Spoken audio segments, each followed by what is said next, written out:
merci beaucoup salaamaaleykum ñu ngi nuyu kilifa yi fi teew yëpp duñu gudd ci kàddu gi parce que ni ko waxee bésu àjjuma la ñu nekk donte léegi am nañu un peu de marge entre mosquée yi julli 13h ak yi julli 14h waaye 13h bu xasee ko dugg rek moom ñu ngi ci jumaa ji di gërëm le groupe des investisseurs ci dalal bi ñu dalal pour man c'est un bon début bu am solo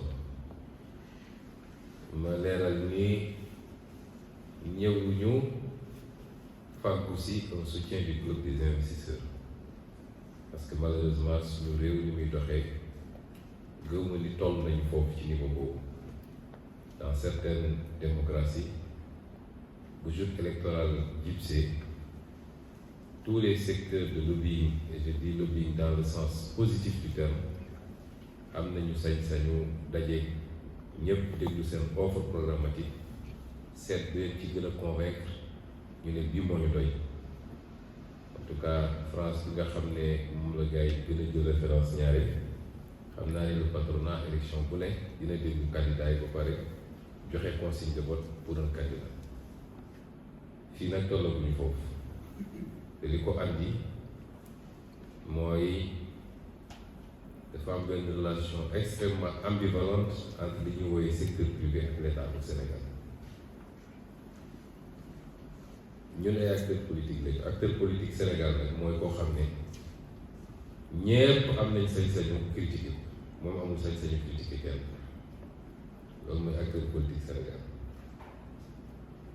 ñi wax nit ñi rek ni nañu gën a bàyyi xel ci acteur politique yi parce que acteur politique du un paria de la société du koo xam ne dafa échoué lépp ci àdduna ne kon bàyyi ba dem jàpp ji ci politique acteur politique dëgg doon na koo xam ne mënoon na def option ne maa ngi dem régler samay business am samay milliards te kenn du ma dégg mënoon def option ne maa ngi dem toog nekk cadre de l'administration du privé di fayeeku te kenn du ma dégg ànd ak loolu yëpp nag mu ne sama réew toll na ma foo xam ne fa ñuy jëlee décision yi te jàpp naa ne am naa xam-xam bi am naa njub gi am naa yéen bi damaa bëgg a egg foofu pour ñu jël les bonnes décisions pour mon pays kon vision bi ñuy am ci acteur politique au Sénégal ça me gêne beaucoup kilifa yëpp nag presse am na sañ-sañu xëy wax ci acteur politique sosal ko diaboliser ko criminaliser ko def lu ko neex intellectuel am na sañ-sañ kilifa diine am na sañ-sañ waaye acteur politique amul sañ-sañ moom def ndax dañuy jàpp ni moom moo bëgg mooy ut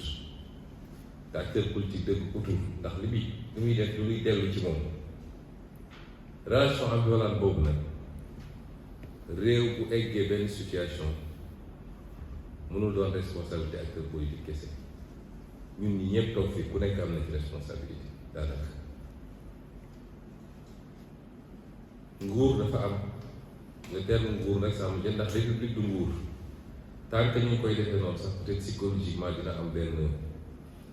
benn frein muy doon ci citoyen bi waaye ñi ñu jiital ne yéen a war a diriger dafa am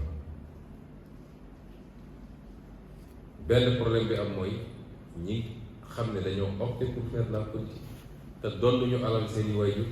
yoruñu ay industrie yoruñu ay entreprise defuñu yéen ni ngeen def nii pour yor li ngeen yor ñoom ñoo bëgg a ëppale ñëpp nag ci réew mi te ñu fi nekk ñëpp xam nañ ni ay milliardaires lañu te goruñu yàttuñu lu dul responsabilité publique ak li ñuy jël te moomuñu te duñ ko dénoncé homme public yi ñoo ëpp immeuble ñoo ëppi compte bancaire ñooy denc ay milliards seeni salon ñépp xam ko je crois que yooyu foofu la ñu war a commencer débat bi secteur privé day jëflanteeg état te mënuñu koo tere lu war la ñaar moom am imma relation bu sell la wala bu mal sell ndax ci dëkk bi lañu dëkk yi xam nañ lu bari te waxuñu ko su dee relation bu sell mooy un homme public dafa war a am une vision am un programme jiital bëgg réew mi xam ni nag mënu ko def lu dul toog wéeru na ci secteur public bu am doole waaye mënul doon une relation de terre warul soxlaal dara intérêt secteur privé du marché bi ñuy joxe di ci xaar commission wala rétrocommission da koy def parce que lii moo baax ci réew mi parce qu'en contrepartie li ñuy xaar ci secteur privé boobu mooy mu développer business am réinvestir dans l'outil de production créer des emplois et payer des impôts loolu mooy secteur privé bu patriotique mais du leneen li ñuy xaar su dee nag relation bu malsaine mooy kenn ku nekk na fexe ba ñu signer ko li mu soxla rek na jot ay marché na jot ay terrain na jot la ci des sama yoon newu ci réew mi dox na doxul sama yoon newu ci ñaar yooyu benn moo ci mën a am bi xew nag fii ci jamono ji ñu toll boo dégloo discours yi ci jibee yépp ñépp dëppoon nit ñi nekkuñu ci premier schéma bi parce que réew mi teguwul fi mu war a tegu ndax su teguwoon fi mu war a tegu tey du ñu ne plus de 80% de notre secteur privé national est détenu par des intérêts étrangers du ko nekk c'est ça la vérité moo tax ma ne wax ji mun na bañ a gudd parce que diagnostic bi ñëpp xam nañu ce qu'il faut faire ñëpp xam nañu fii mun nañu toog waxtaan bu minuit on va avoir une parfaite convergence sur le diagnostic et c'est sur ce qu'il faut faire mu des nag sañ-sañ bi ñu war a am pour def ko am déet loolu moo ci des sañ-sañ bi ñu war a am pour def ko parce que ku fi toog fii ci salle bi ban discours politique moo méngoo li ñuy wax ci li ñu war a def ci teg ko nag ci patriotisme économique ku fi toog xam nga ko du lu ñuy laam-laame su dee ñi fi nekk li ñuy def méngoo nag loolu ku fi toog xam nga ko ma jéeglu tuuti ci wax ji nag mais je veux être direct parce que c'est important ba tax fi ñu jëm da cee wax na ko élection législative du élection présidentielle demuñu pour gouverner donte mun nañu génn ci élection bi ñu tànn premier ministre ci opposition bu dee opposition moo gañ mais du obligation ci président de la république parce que suñu constitution imposé wu su doon constitution France nga xam ne dafa ne le premier ministre c'est le premier ministre qui conduit qui définit la politique de la nation bu ñu génnee ci élection opposition gagnée obligation lay doon mais fii c'est le président de la république qui définit la politique de la nation dégg nañ ci gémmiñam mu ne kii gagné élection législative yi ci ñooñ lay tànn premier ministre xam nga wax na ko loolu tekki na ni tey bu ñu génnee ci élection bi ñu ne Yewwi Askan Wi Wallu ñoo gagné su dee respecté na li mu wax normalement premier ministre foofu lañ koy tuddi mais du obligation ci moom constitution de sant ko ko imposé wu ko ko mais li ëpp solo du loolu mooy tey su dee ñun ñii jël nañu majorité à l'Assemblée nationale lan lañu mën a def ci secteur yépp nag waaye lan lañu mën a def ci lii ñu concerné tey muy secteur privé national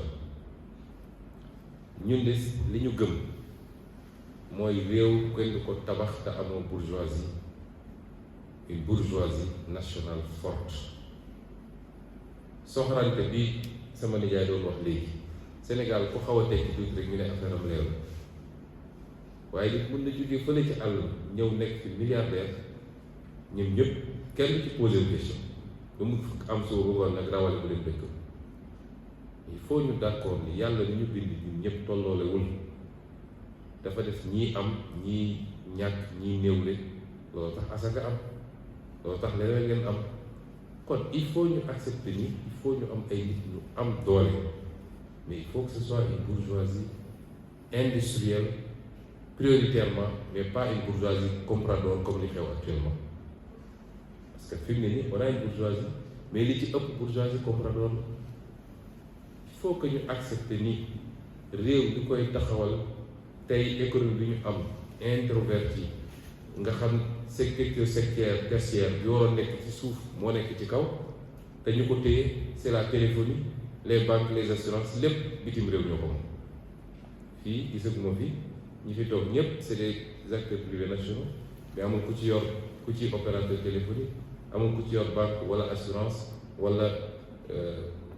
yu mel noonu.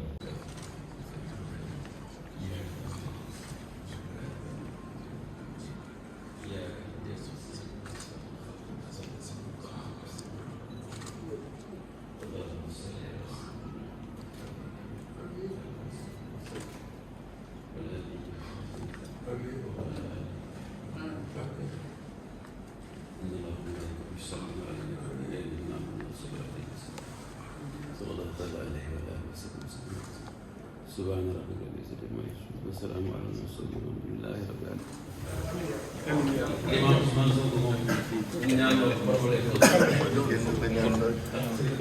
العالمين.